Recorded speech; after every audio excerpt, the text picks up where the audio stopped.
Isang atraksyon na naman po sa Baguio City ang siguradong dadayuhin ng mga turista lalo't nalalapit na po ang summer. 10 years in the making na parke, nagbukas na sa publiko. Halina't libutin natin yan sa ulat ni Debbie Gasingan.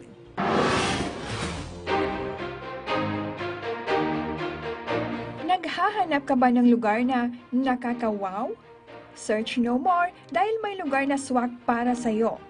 Let's take a tour sa Uncle Sam's Eco Park na matatagpuan sa KM5 Asin Road, Baguio City na kapupukas lamang sa publiko.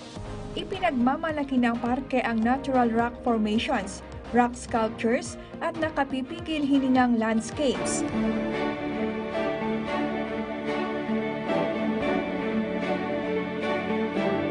There's more! Let's take a peek of the Instagrammable wonders of this park.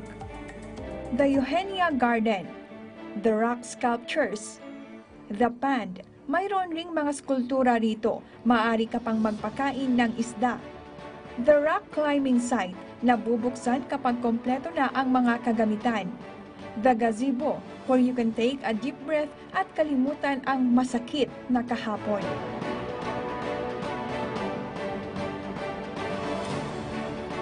The sky view. Take a sip of coffee at tanawin ang La Union at Irisan. Saan ka pa? Let's take a turn to the Alligator Cave.